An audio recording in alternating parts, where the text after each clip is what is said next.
December 12 చరిత్రలో ఈరోజు 1911 December 12న Delhi Darbar సందర్భంగా బ్రిటిష్ వారు భారతదేశ రాజధానిని కలకత్తా నుండి ఢిల్లీకి బదిలీ చేస్తున్నట్లు ప్రకటించారు. ఈ చారిత్రాత్మక ప్రకటనను బ్రిటన్ రాజు జార్జ్ వి 80,000 మందికి పైగా ప్రజల సమక్షంలో చేశారు. 1905లో బెంగాల్ విభజన తర్వాత బ్రిటిష్ వారికి వ్యతిరేకంగా గళం విప్పిన భారతీయుల్లో పెరుగుతున్న తిరుగుబాటును అణిచివేయడం, రాజధానిని మార్చడం వెనుక ప్రధాన కారణం. ఢిల్లీ పురాతన కాలం నుండి అధికార కేంద్రంగా ఉంది. ఇంకా ఉత్తర భారతదేశం మధ్యలో ఉన్నందున ఇది పరిపాలన దృక్కోణం నుండి తగినదిగా పరిగణించబడింది. అయితే రాజధానిని మార్చే ప్రక్రియకు సమయం పట్టింది. 1931 ఫిబ్రవరి 13న న్యూఢిల్లీని అప్పటి వైస్రాయ్ లార్డ్ ఇర్విన్ అధికారికంగా ప్రారంభించారు. ఢిల్లీ రాజధానిగా మారడం భారత చరిత్రలో ఒక పెద్ద మార్పు. ఇది వలస పాలనపై, స్వాతంత్ర పోరాట వ్యూహాలపై తీవ్ర ప్రభావం చూపింది.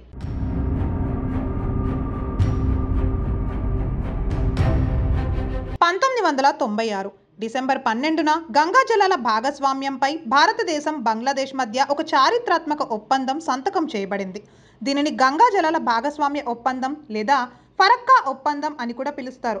గంగా నది జలాల వినియోగంపై రెండు దేశాల మధ్య దీర్ఘకాలంగా ఉన్న ఉద్రిక్తతకు ముగింపు పలకడం, అలాగే నీటి వనరులను సమతుల్యంగా ఇంకా సమానమైన వినియోగాన్ని నిర్ధారించడం ఈ ఒప్పందం లక్ష్యం. ఈ ఒప్పందం రెండు దేశాల మధ్య ముఖ్యమైన సహకారానికి చిహ్నంగా మారింది. దీని కింద గంగా నది నీటి భాగస్వామ్యం 30 సంవత్సరాల పాటు నిర్ధారించబడింది. ఇది 2026 డిసెంబర్ 30 వరకు అమలులో ఉంటుంది. ఈ ఒప్పందంపై అప్పటి భారత ప్రధాని హెచ్డి దేవేగౌడ, బంగ్లాదేశ్ ప్రధాని షేక్ హసీనా సంతకాలు చేశారు. ఒప్పందం ప్రకారం ఫరక్కా బ్యారేజ్ నుండి బంగ్లాదేశ్కు కనీస నీటి ప్రవాహాన్ని నిర్ధారించారు. వ్యవసాయం, మత్స్య పరిశ్రమ ఇంకా ఇతర అవసరాలకు నీటిని అందించారు. ఈ ఒప్పందం రెండు దేశాల మధ్య ఒక ప్రధాన అడుగు. ఇది నీటి వివాదాన్ని తగ్గించడమే కాకుండా ద్వైపాక్షిక సంబంధాలను బలపరిచింది.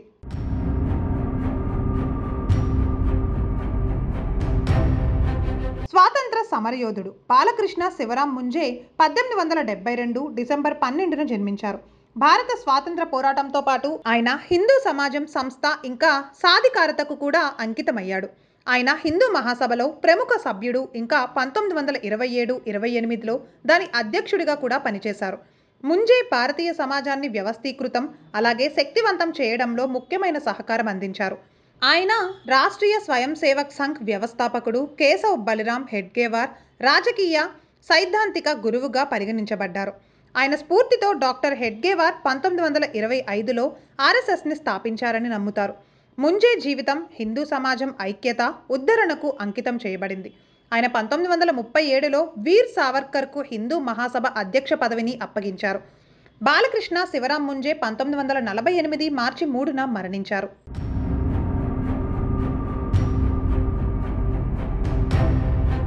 భారతీయ సినిమా గొప్ప నటుడు రజనీకాంత్ 1950 డిసెంబర్ 12న జన్మించారు. ఆయన అసలు పేరు శివాజీరావు గైక్వాడ్. కర్ణాటకలోని మరాఠీ కుటుంబంలో పుట్టిన రజనీకాంత్ బాల్యం కష్టాలతోనే సాగింది. 4 ఏళ్ల వయసులోనే తల్లిని పోగొట్టుకున్న ఆయన కుటుంబ ఆర్థిక పరిస్థితి అంతంత మాత్రంగా ఉండడంతో పలు కూలి పనులు చేయాల్సి వచ్చింది.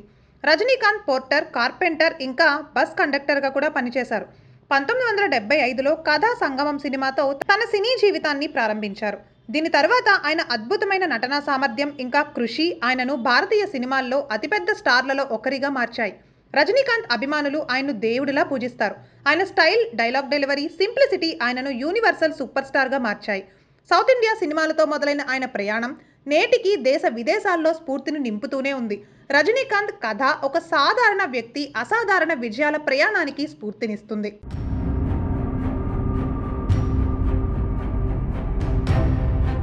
1981 డిసెంబర్ 12న భారత క్రికెట్ అత్యుత్తమ ఆల్రౌండర్లలో ఒకరైన యువరాజ్ సింగ్ పంజాబ్లో జన్మించారు. యువరాజ్ తన బలమైన ప్రదర్శనలు ఇంకా క్రికెట్ పట్ల అంకిత భావానికి ప్రసిద్ధి చెందారు. 2011 ప్రపంచ కప్లో భారత క్రికెట్ జట్టు గెలవడంలో కీలక పాత్ర పోషించారు. ఈ టోర్నీలో అతను 90 కంటే ఎక్కువ సగటుతో 362 పరుగులు చేశారు. అంతేకాకుండా అతని పేరు మీద 15 వికెట్లు కూడా తీసుకున్నారు. అతని ఆల్రౌండ్ ప్రదర్శనకు అతనికి player of the tournament award లభించింది. కానీ యువరాజ్ నిజమైన బలం మైదానం వెలుపల కూడా కనిపించింది. ప్రపంచ కప్ సమయంలో అతను క్యాన్సర్ వంటి తీవ్రమైన అనారోగ్యంతో పోరాడుతున్నారు. అయితే అతను ఈ బాధను దాచిపెట్టారు. ఇంకా తన ఆటపై దృష్టి పెట్టి తన జట్టుకు కీర్తిని తెచ్చారు. యువరాజ్ కథ క్రీడా ప్రపంచంలో అతను సాధించిన విజయాలకు మాత్రమే కాకుండా అతిపెద్ద సవాళ్లను కూడా ధైర్యం ఇంకా ఆత్మవిశ్వాసంతో ఎదుర్కోవచ్చని బోధిస్తుంది.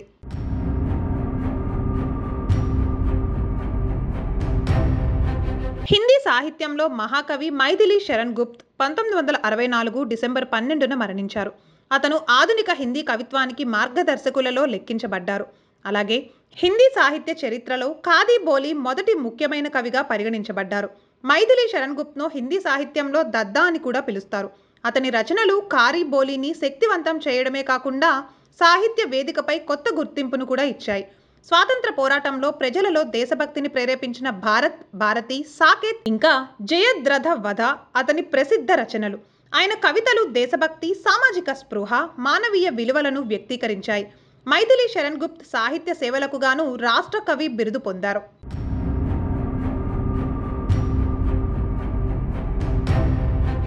2005 డిసెంబర్ 12న ప్రముఖ భారతీయ టెలివిజన్ దర్శకుడు రామానంద్ సాగర్ ముంబైలో మరణించారు.